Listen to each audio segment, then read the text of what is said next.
박태순의 무궁화 꽃이 피었습니다는 전쟁과 분단, 독재와 민중의 억압이라는 경랑 속에서 대한민국이 걸어온 역사의 어두운 그늘을 조명하며 그 안에서 몸부림치듯 살아간 사람들의 삶을 깊이 있게 그려낸다.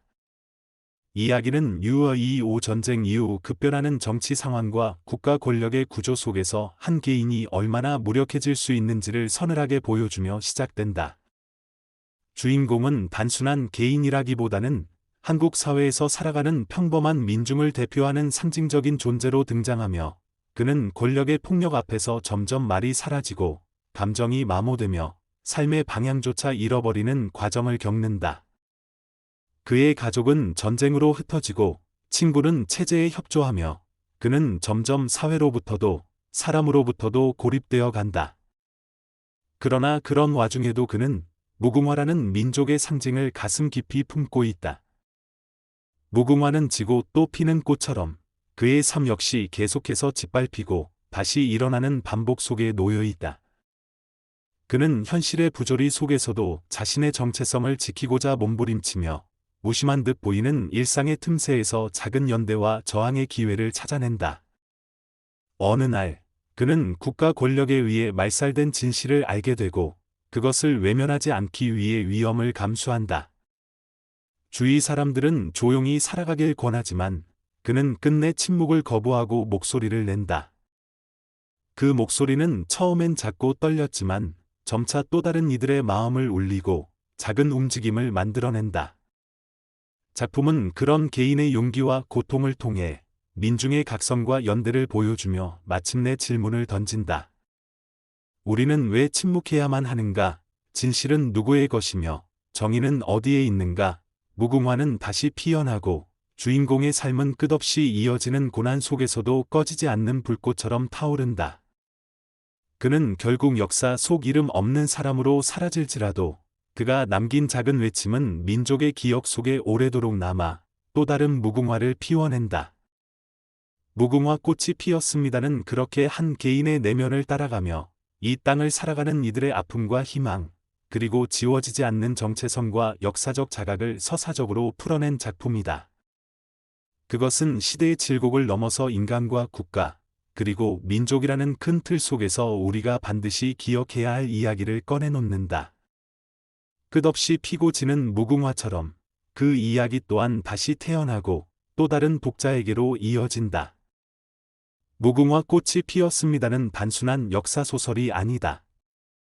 그것은 한국 현대사의 가장 아픈 장면들을 온몸으로 껴안고 그 안에서 살아남은 개인의 생생한 순결을 되살려낸 서사적 증언이다.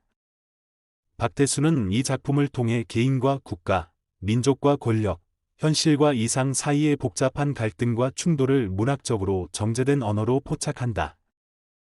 그의 문장은 날이 서 있으면서도 인간에 대한 애정을 잃지 않으며 그는 권력의 이름으로 자행된 폭력, 이념을 빌미로 한 억압, 민중을 침묵하게 만든 두려움의 실체를 하나하나 벗겨낸다. 주인공은 특정한 이름을 갖지 않아도 좋다. 그는 단지 사람이며 동시에 한국인이며 그 시대를 살아간 모든 이다. 그런 점에서 이 작품은 개별의 이야기를 넘어선 집단의 기억이자 공동의 고통이다. 무궁화는 이 소설의 가장 핵심적인 상징으로 자리 잡는다. 그것은 한국 민족의 끈기와 불굴의 정신을 상징하며 동시에 그 무한한 반복 속에서 이 사회가 얼마나 많은 고통을 내면화했는지를 드러낸다. 작가는 무궁화를 단순한 민족주의의 상징으로 쓰지 않고 그것을 반복되는 탄압과 저항, 억압과 부활의 순환적 이미지로 승화시켜 독자에게 전달한다. 특히 이 작품이 독보적인 이유는 그것이 서술의 틀에서만 머무르지 않고 독자의 내면으로 침투해 깊은 자각과 회한을 불러일으킨다는 점이다. 그는 시대를 서사화하면서도 문학이 정치적이거나 이념적인 도구로만 소비되는 것을 거부한다. 대신 문학은 고통을 기록하고 그 고통을 마주할 수 있는 인간성을 회복하는 과정이어야 한다고 말한다. 무궁화 꽃이 피었습니다는 바로 그 회복의 문턱에서 독자를 기다린다. 이 작품은 수많은 비극적 사건들을 배경으로 삼지만 그 속에 흐르는 정서는 절망이 아니다. 오히려 그 절망 속에서도 끝내 말을 잃지 않으려는 침묵을 거부하려는 사람들의 순결과 의지가 중심을 이룬다. 소설 속 인물은 단 한 번의 외침으로 세상을 바꾸지 못하지만 그 외침은 결코 허공에 흩어지지 않는다. 그 외침은 다음 사람의 귀에 닿고 다음 사람의 마음을 흔들며 결국 또 다른 외침을 낳는다.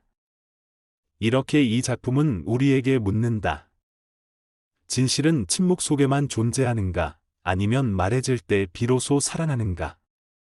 그리고 정의란 누가 말하지 않으면 존재하지 않는가? 박태수는 이 질문을 통해 시대가 우리에게 무엇을 강요했는지를, 그리고 우리가 무엇을 잃어버렸는지를 되돌아보게 한다. 독자는 작품을 읽으며 어느새 자신도 그 외침의 계보 속에 서 있음을 깨닫고 그 울림에 귀를 기울이게 된다. 그것은 단지 과거의 이야기가 아니라 지금 이 순간에도 여전히 유효한 질문이며 우리는 여전히 그 물음에 답을 하지 못한 채 하루하루를 살아가고 있다. 무궁화 꽃이 피었습니다는 그 답을 강요하지 않지만 답을 찾으려는 마음을 일깨운다. 그리고 그 마음은 언젠가 무궁화처럼 다시 피어나고 새로운 세대에게로 이어진다.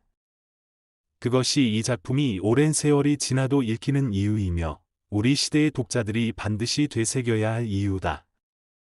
작가 박태수는 이 작품을 통해 무수한 잊힌 사람들을 문학의 영역으로 다시 불러내며 그들이 남긴 한숨과 눈물, 외침과 침묵을 우리 모두의 것으로 만들었다.